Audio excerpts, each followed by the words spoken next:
Today I'm going to talk to you about a concept I first heard from Eric Edmeades, and he calls it the hindsight window. The hindsight window is the time between an event that happens to us in the past and we deem it bad, to the point in the future when we realize that it's actually been a gift. For instance, the time when I missed my aeroplane because I got stuck in traffic, and I later find out that exactly that plane crashed a few hours later. Or when I lost my job and the situation without a job forced me to look and finally apply to the company I'd always dreamt of and landed my dream job. The theory is the shorter the hindsight window, the shorter the time between the pain in the past and the pleasure in the future, the happier we are. The longer this time, the longer we deal with pain from the past, the unhappier we are. Psychologically, past pain transfers into worry about the future. Gratitude in the past delivers confidence in the future. Now we can close that window. We can actively work on closing this window. And the question is, can we close it whenever it occurs? We can close it for the future. Can we close it for the present? And is it possible to close it when the event happened way in the past? In fact, the answer is yes, we can close in all three circumstances. Now, the easiest way, obviously, is to prepare for the future and work on this window being as short as possible in the future. In 1985-86, I was in Edmonton, Alberta, attending the University of Alberta, the MBA program. That winter, a fellow student came to me. Carl, we think you should run for president. Me? Running for president? Don't they know that when I get called on stage, I either freeze or I melt down? And as president of the student body, there would be many opportunities where I would have to be on stage.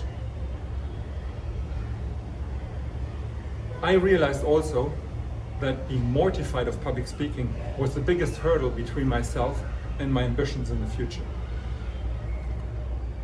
And they were about to find out about my fear of public speaking. That year at the Canadian Business Leader Award, held annually by the University of Alberta, the audience of about 500 local businessmen probably thought that for the first time ever, Edmonton was being hit by an earthquake. My nerves rattled so much, I felt the room shaking. At the graduation dinner at the end of the year, my two fellow students who reviewed the years and all the past events and what had happened to us and how we enjoyed it, reminded me of this event painfully. And they also said, oh, they were always excited to listen to me because you never knew what you would get. And they just loved how Carl usually managed to butcher the English language. That didn't deter me though. I was tenacious and I worked hard. 20 years later, in November 2015, I hadn't got very far. I was at a leadership academy in Washington, D.C. with about 30 other students. The first night, we were put into small forums, 4 or 5 people, and we shared very deeply. Our biggest pains, our biggest fears, a lot, and the moderator took copious notes. When we came together as a big group of 30 the next morning, there was nobody in the room that I really knew. I only knew the dean and the 2 co-facilitators. And I had my doubts about them. Warren, the dean, called up the moderators. Okay, you met last night. Now we want to hear how the forums went. Laura, do you want to start? Laura got up and she looked around.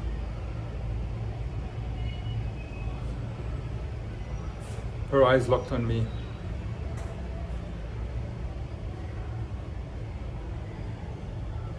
I think in my group, I shouldn't be sharing. I know that Carl wants to get up on stage and share. I froze. Can I hide under the table?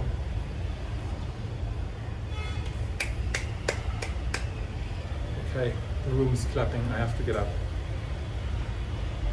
My knees are shaking and I have no idea what happened afterwards. I do remember throughout the year, throughout the week, that I learned that there are cows and there are buffaloes. The cows run, they flee from the upcoming thunderstorm. The buffaloes, when they see the thunderstorm, they turn around and they run into the thunderstorm because they've learned that that is the way to experience the minimal pain. And from there on, I was going to be the buffalo. Another 9 years later, in November 2024, I was at another academy, this time a speaking academy. For 5 days, we went through another boot camp. And the final day, there was a competition. In the semifinals, my name was not on the list. So obviously, I had not qualified for the semifinals. Then halfway through, the head coach got up and he looked around. He said, we need to bring some spice into this competition here. This is just going too much according to plan. And again, 2 eyes locking with me and a big smile. Carl, why don't you go on stage and give us your story? This time, I stood up. I smiled back. No problem, Eric. Happy to do so. And I jumped and I delivered my speech and I felt great. It's never too late to prepare for the future. When we're determined and when we're striving for mastery, we can always manage to be ready in the moment. So we can heal the future. But what about the present or the past? Which one is more difficult? In fact, of course, it's most difficult to be ready in the present. The past can be healed.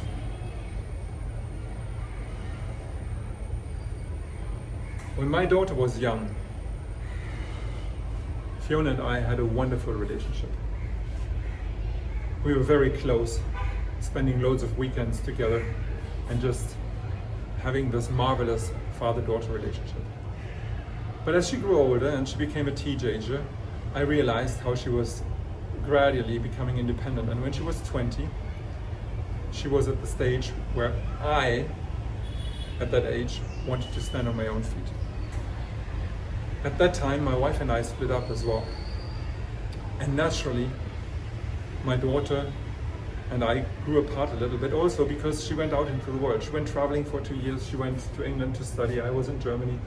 And she was out and about, had various boyfriends, traveled the world. 10 years later, I realized our relationship had not come closer again. If anything, we had grown further apart. And I was worried. I had gone to see her numerous times in England, in Paris, wherever, to just not lose complete touch. But nothing really seemed to work. And then in March 2017, we had scheduled a dinner in Munich. And I was prepared. It was a wet evening, rainy, cold. The stairs were slippery, so I grabbed her arm, led her down the stairs to the door of the restaurant in the lower basement. When Rajun opened the door, he smiled and said, Carl, there's your table, your favorite table in the corner. And we sat down. Fiona and I had a chat for an hour and a half. Nice, not really deep. as usual. When she got up to get you to the bathroom, I pulled my phone out. I had a script. I heard her steps coming back. Put my phone down. Everything all right, Dad? Yes, Fiona. I was going to ask you something. Sure. What is it? Well, could I ask you for help? Yes. What is it, Dad? You see, Fiona, we used to have this wonderful relationship when you were young. We spent weekends together. I remember carrying you into the hospital when you had a bike accident and they had to pick all the stones out of your cheeks. Or the time you fell off the slide and banged your head and I carried you home to your mom. Somehow we've lost that. I know you've gone out into the world and you wanted to stand on your own feet. And I don't know how we lost it, and I don't know how to get it back. You know, I've come to see you in London. We met in Paris for dinner. And we never managed to get the closeness again. I miss it.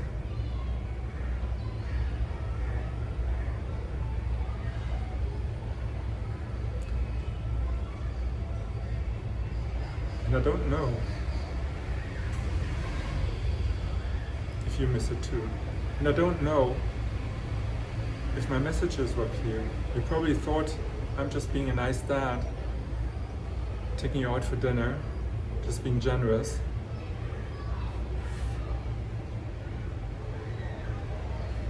But really what I wanted is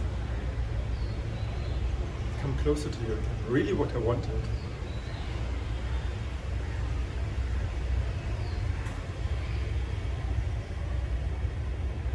Let's get my little girl back.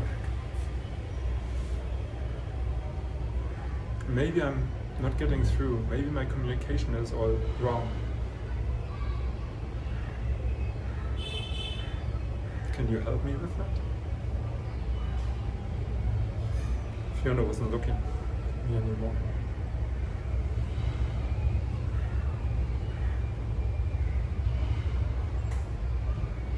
When she finally looked up, her eyes were wet. I've been waiting for this, Dad. I've been waiting for this for a long time.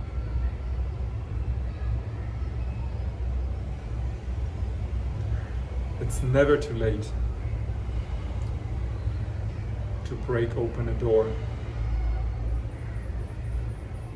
that we feel as closed and shut.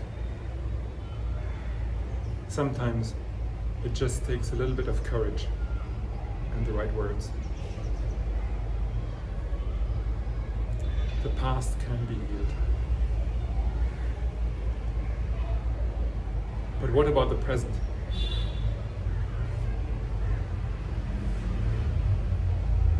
What does it take to be so in the present that we can take any blow and go into gratitude and thriving immediately? I've been passionate about leadership all my life. It started when I was 15 and it's accompanied me throughout my life. I've always strived to become a better leader, a great leader for good. And I've thrived on helping other people become great leaders. For 8 years, I worked on a program in the Entrepreneurs Organization that helps people to elevate their leadership personalities, their leadership capabilities. And for a long time, it had been my dream to eventually become the dean of this program. I thought I was amongst those in the organization that had the biggest credentials, that had done the most work, and that really understood this topic in a depth that few others did. In 2024, finally, there came the invitation. From about 2,000 leaders in the organization, they picked 50 to go through a rigorous a rigorous application process. And out of those, 6 were invited to the finals to Dubai in September. And I was one of them. I knew the other 5 contenders, and I knew the 4 people on the jury. I respected all of them, the jury and the 5 contenders, but I also knew that amongst all of them, I probably had the biggest credentials. I had the biggest reputation, and I had the longest serving term in this area of leadership development in the organization. We went through 2 days of rigorous training and tests and presentations, and the morning of the 3rd day, we had been invited to individual breakfast meetings, so they would disclose to us the results. Brian sat down in front of me. I had picked my breakfast. I smiled at him. He's very serious. He's not as chirpy. What's up? Carl, we had a very long deliberation last night. And to be honest, I'm not enjoying this, but I have to tell you that you have not been chosen. What the fuck? I mean, you can't be serious? Amongst all the... Have you not been listening? Did you not... I didn't say it, of course. That was what went inside me. Outside, I was calm. I had a Godfather calm. Not about to explode. But I was fuming. I was fuming so much, I didn't even hear what Brian said. I continued fuming all morning. We had another training going on that day, within a different context. I was fuming all morning. But it didn't take very long. I thought, this is not going to help. And there's got to be something good about this decision. Then I realized my intention had been to take this program further. I had ideas to make it much grander. I had ideas to really elevate it to the next step, to the next level. And in this moment, I knew I would not have been able to do that. I would not have been able to make my moves for at least 2 years. The fact that they didn't take me actually set me free. Now I could let go, and now I was free to do my own program. Now I could follow my own passion, my own ideas. I could do my own training, and I knew that the Speaking Academy in November 2024 was going to be the first step. That's where I would polish up my speaking skills, my presentation skills, to what I had planned to do for the Global Leadership Academy in this organization. And the ideas kept flowing, and I never looked back. When I look back now, it was the greatest gift that I could have had. And I look back at the development that I've taken since last September, and the development on the alternative path, the development that my fellow contestants had to go through. I'm just immensely glad that I didn't have to go that route. If we strongly believe that life happens for us, not to us, we can find the beauty in the moment, even if it hurts when we first experience it.